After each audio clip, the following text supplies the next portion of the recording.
Min-max is a pathway to many abilities, some considered to be unnatural.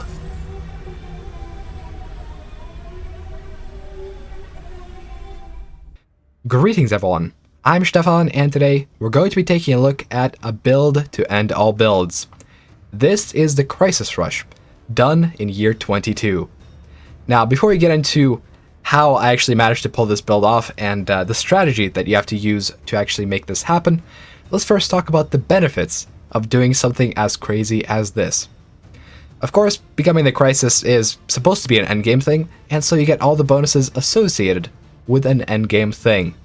Specifically, a big fat megastructure that produces loads of resources, both in terms of energy, minerals, and naval capacity, and after a few weeks of being the Crisis, you also get Star Eaters. Star Eaters are incredibly powerful machines that allow you to, well, eat stars. You go out, you blow up stars, you gather dark matter, and you upgrade your Aetherophasic engine to be even more powerful. These Star Eaters also come with an interesting upside. Because Star Eaters have to be an endgame ship design, you get all the technologies for Star Eaters immediately. And so if we take a look at our technology tree and our researched options, we see that we get all of the high-level technologies for free. This amounts to approximately 40 technologies, and so while your enemies are wallowing in ultraviolet lasers, you are going to be slapping them with gamma lasers and jump drives. Considering how as Crisis you also get access to menacing ships, you could just spam these bad boys out with very advanced technology and dominate the galaxy. In fact, the only things that can stop you really are fallen empires, but even then you could just build up a force of your own and take them out really early on.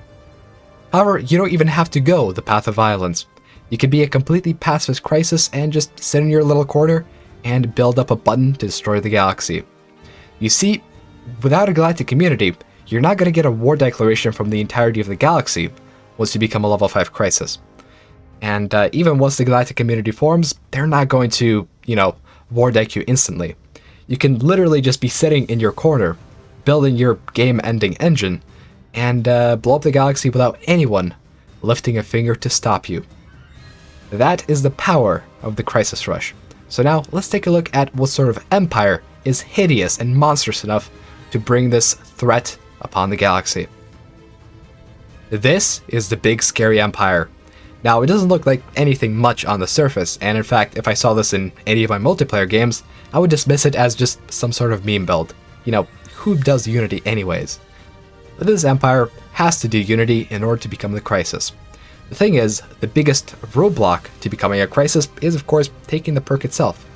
You need to unlock 3 essential perks in order to take the perk, and getting those perks is quite expensive when it comes to Unity production.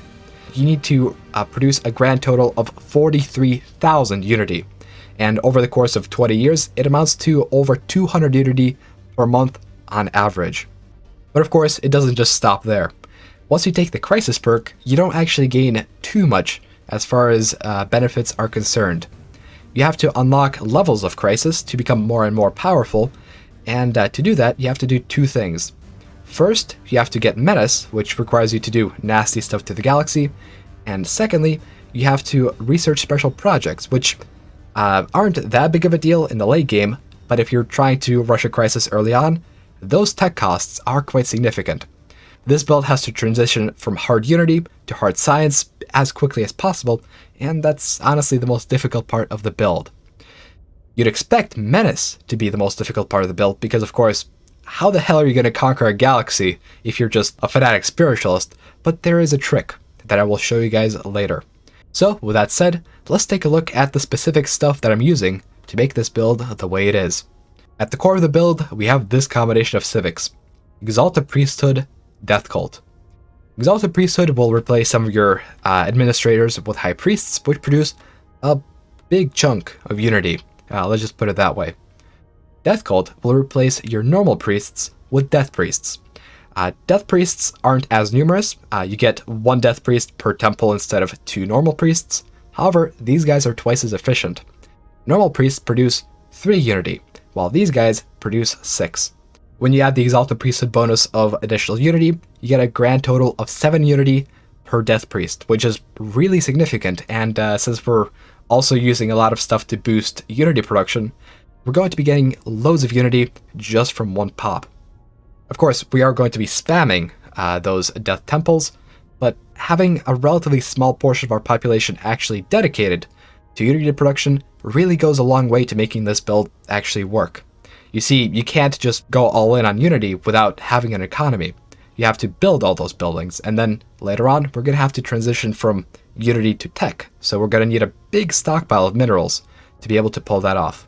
As far as the rest of the government goes, it's basically just there to fit in with this combination. We're running Egalitarian for that sweet 5% Specialist pop output, Fanatic Spiritualists for the plus 20% unity, Void Dwellers for extra benefits to Specialists, Traditional for extra unity, and when it comes to our tech phase, we're going to be running Intelligent and Natural Engineers for that extra boost. The reason why we're going for Natural Engineers instead of something else is because the most expensive special project is an engineering project, so boosting that by 15% is quite helpful with this run. When it comes to our origin, we are running Void Dwellers. Void Dwellers not only helps us out with extra production, but it also helps us out with extra building slots. You see, to be able to spam those Death Temples, you need a lot of building slots, and those building slots can be relatively easily achieved with Void Dwellers. On top of that, you can also build on all 3 habitats simultaneously. So compared to something like Ring World, where you can just, have all the building slots available, but you have to build them all one by one, with habitats, you can get everything built very, very quickly and very, very effectively. On top of that, you also get increased growth compared to a normal empire. Since you have populations on 3 planets instead of just 1, you probably grow about 3 times as fast. Of course, there is a bit of a debuff from the Void Dwellers perk, but that's not significant. All in all, in the first 20 years of the game, the Void Dwellers will serve you much better than any other origin. So with the build covered, let's take a look at the strategy required to get a Crisis before year 30. For this playthrough, I'm going to be using default settings, because of course default settings are the most fair settings for any sort of timed build. If I were to claim that year 20 Crisis was possible, but I was running, 0.25 settings, it'd be kind of cheesy. It's a lot more fair when it's just, the bog standard. Let's begin.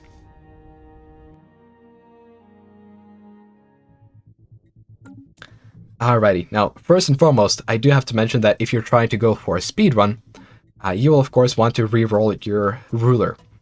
In our case, we ended up with a pretty good ruler. Of course, it could be better, but we do have a plus 10% to monthly unity, and since unity is the longest phase of this build, this is certainly going to help us out. So first thing we're going to do is go ahead and change some of our policies. We go on isolationism for that extra plus 10% unity. We're going to go on civilian economy because we're going to need consumer goods a lot more than alloys. We're going to go on marketplace of ideas to get just a tad bit more unity output. And we're going to ban robots because they might show up in the tech tree and, we don't actually want robots. We're not going to be able to make them profitable in time for the Crisis to strike. Next, we're going to take a look at our science. We definitely want to go for any techs that increase our research output. Because when it comes to special projects, the only thing that matters is science output and research speed. So yeah, let's go for extra research speed if at all possible. Next, we're going to take a look at our ships, strip them down, and scrap them for parts. With our science ship, we're going to be, of course, surveying. Now, surveying is going to be a very important aspect of this strategy. With this build, I like to go for at least 4 science ships, and that's to allow me to discover any dig sites and any anomalies in the area. Dig sites are of course amazing for minor artifacts, which can be sold to boost our economy, and anomalies are really good at providing us extra stored research. When it comes to special projects, stored research does matter. You can double the speed of your special project research by having enough stored research. So one of our objectives is to get a whole bunch of stored research before we actually become a Crisis. So let's unpause the game, let a few days pass, wait for our ships to downgrade, and now we can do a bit of trickery on the market. You see, when you sell stuff, there is a way to avoid the prices going down significantly. If you just sell the minimum amount every day, the price resets back to normal, and so you can sell really large amounts of resources without the price ever changing if you just do it daily. These alloys are going to go into energy credits, and these bad boys are going to go into extra scientists. We're definitely going to want at least one, and since we don't have a good governor choice, we're not going to bother rerolling. We're going to be using that energy instead to buy minerals. Normally I like to go for a buy of 52 minerals per month, and if this ever becomes unsustainable, I would just make the maximum price 1 so that this deal is cancelled. For now, we definitely want to buy minerals, and so we're going to be running this buy trade. The last thing we're going to do before jumping right into the game and managing our planets is our edicts.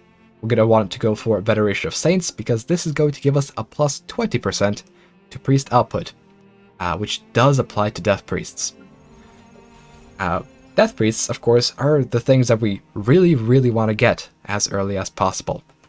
So we're going to run our economy, save up some minerals, and build as many sacrificial temples as possible. Alright, first contact protocols. Here we can do one of two things. Either we can greet the Xenos with open arms and just, farm influence by meeting people, or we can go aggressive and have a chance of receiving stuff like stored research or even unity once discovering other empires. I like to gamble, so we're going to go for this one. Alright, we have access to our unity, and here we're actually going to go for prosperity as our first tree. Prosperity is going to give us some economy bonuses, and it's also going to make it significantly faster to build up our planets when it comes to unity output. After prosperity, we're going to want to go for discovery to get plus 10% to research speed and a bunch of bonuses to our surveying efforts. For our third tree, we're going to go harmony just to get that slight extra stability from that tree. So let's get into it and let's get rolling.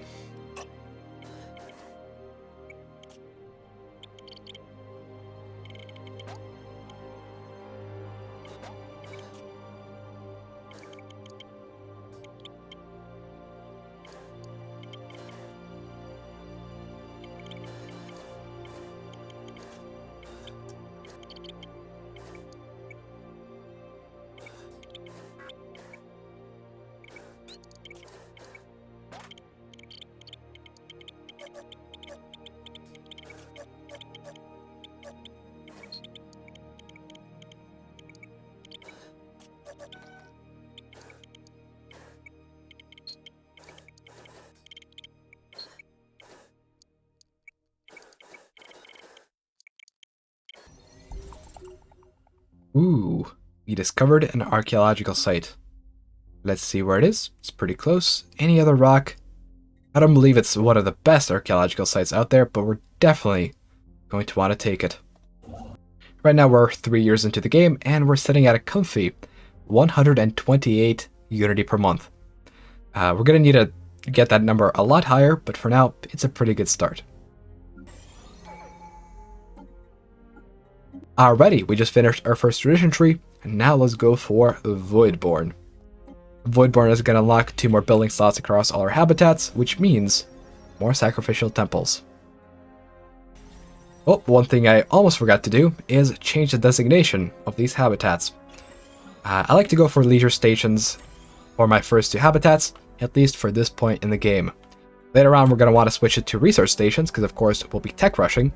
But for now, leisure station is going to provide us plus 10% happiness, and that extra happiness goes a long way to increasing production overall.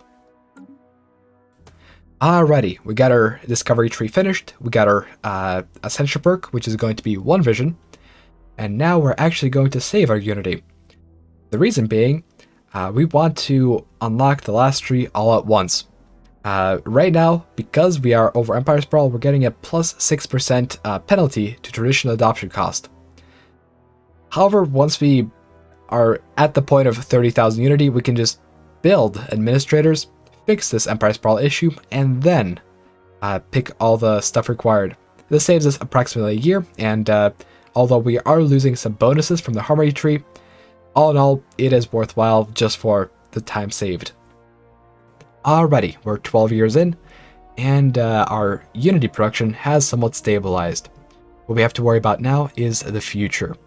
We have to do two things to prepare. First, we need to build a big stockpile of minerals. We're going to have to replace a lot of our sacrificial temples with labs once the research time comes. And we're also going to want to make a colony. Now, we can't just make a colony out of an adjacent system. We have to make a colony relatively far away. What we're going to do with that colony is make it into a sector, release it into a vassal, and then repeatedly vassalize and unvassalize it. Now, normally, AI won't just accept you vassalizing it and releasing it over and over again, but if you're overwhelming to an AI, they will let you do that. And you see, if the AI is just one lonely colony with one pop living on it, yeah, they're gonna be pretty damn weak. So that is our plan, and that is how we're gonna get Menace, even though we haven't discovered any other empire in the galaxy. Alright, now that we're about 15 years into the game, we gotta start pre-building our research labs. Now, it is going to be different in every case. Right now we're sitting at 18,000 Unity, and we're producing about 300, so it's gonna take us approximately 3 years to get to 30,000 Unity. In your case, your numbers might be different, so double check with your brain or calculator, whatever you choose. And then you gotta start pre-building just in time for when you finish your Unity tree. Alrighty, it's year 17 and stuff is about to go down. What we're gonna wanna do is make sure our scientists are researching any precursor projects. I have researched the actual anomaly, and now there's only the project left, so that's 180 days for some minor artifacts and some stored research. Very soon we're going to reach 30,000 Unity, and our colony is going to come online. Once that happens, we're going to release it, pick the perk, and do a lot of tech rushing. Right, the colony is established. We can go into planets and sectors.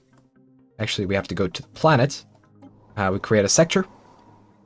And then we go into planets and sectors. We create a vassal. Now, we actually should probably build a ship. Just to make sure that we're overwhelming to them in fleet power as well. So let's just make a corvette. Name it 1. And make that baby. For now, we're not going to re-release it constantly just because I want to make sure we can build up relations so that they don't go rogue on us. Part of that is going to be just improving relations, and part of that is going to be trading them something valuable, like favors or, I don't know, minerals could also work. Although I really would rather not trade away our minerals, but if you need to, you can certainly do it. Now we're also going to open the floodgates and cancel our blocking buildings. Of course, you don't need blocking buildings if you time this perfectly, but I haven't, so there we go.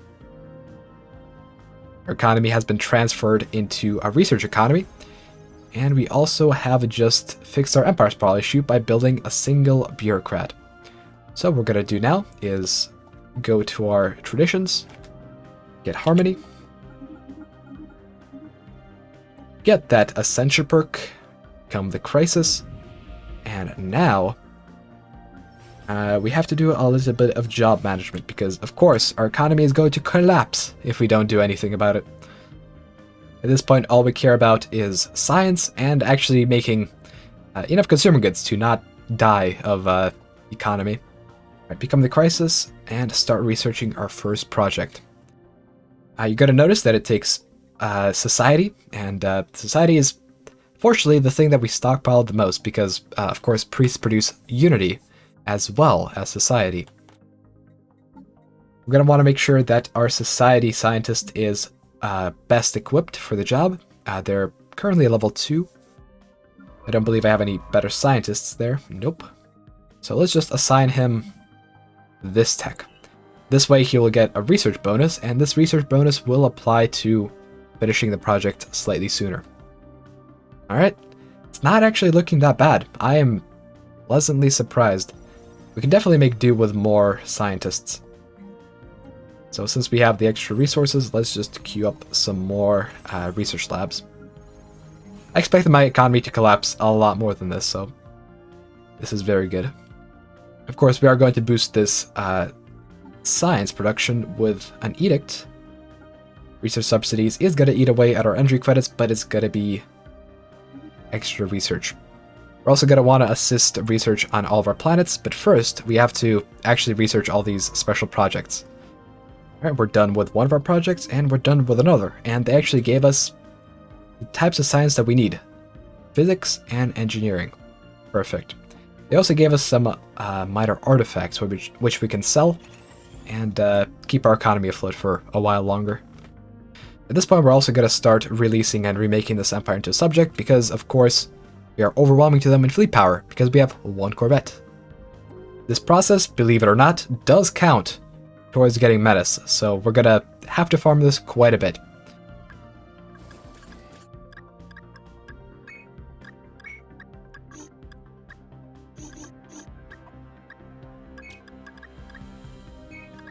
Alright, that's the first special project dealt with. The next one is going to be a physics project, and fortunately we have plenty of stored physics research for that. Alright, we unlocked this step of the crisis. Let's unlock the next one. This one is going to be another society one, and hopefully we have enough stored tech. Almost. I think we're going to be fine though. Alrighty, we have gathered the 10,000 menace, and now we're finally researching the final project. It is going to take 3 years for this to happen, which means that this run is merely a year 24 crisis instead of a year 22 crisis, but that is still absolutely ridiculous. Gathering menace is relatively easy, and as you can see, we got 10,000 in just 2 years. All in all, the main difficulty of this build is just the min-max involved. Of course, you can be less min-maxy and get a crisis by year 30, but it's always fun to get it as early as possible. And unfortunately, with this run, we weren't able to get it as quickly as I hoped. I messed up a little bit on our colony. I actually colonized it about a year and a half too late, and so that's where a year and a half of the time lost comes from.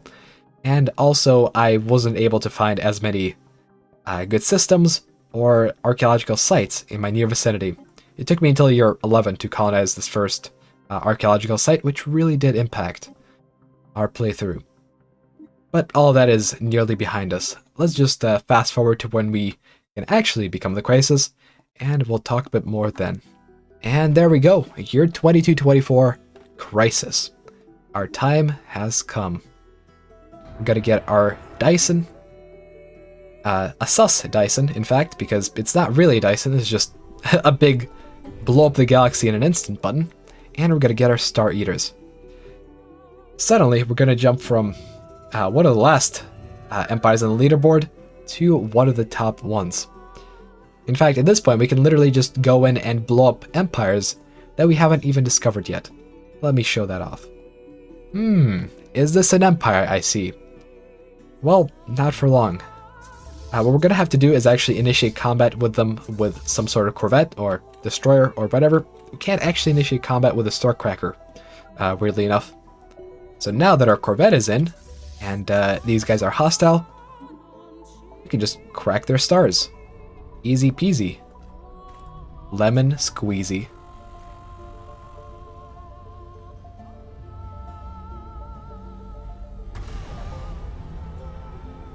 Oh, is that a planet I see? How cute. These guys colonized. They used their resources wisely in the early game.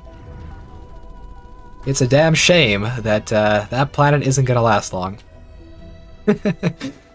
Yep, you can really just bully empires with this sort of strategy. They can't stop you. Like, against a 30,000 fleet power Star Eater, any fleet that they send at you is just going to die. And even if they have a fleet, like, configured to take out a Star Eater, all you have to do is just spam some menacing ships.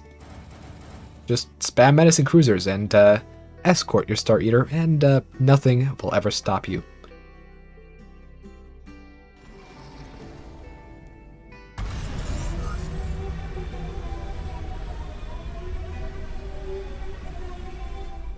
That really goes to show you just how overpowered this build is. But anyways, thank you all for watching. This video did take quite a lot of time and effort to produce, and I'm grateful to all of you guys for supporting me, both on YouTube and Patreon. Hopefully you leave some likes for this absolutely absurd build, and I hope to see you guys in the next one. Bye-bye.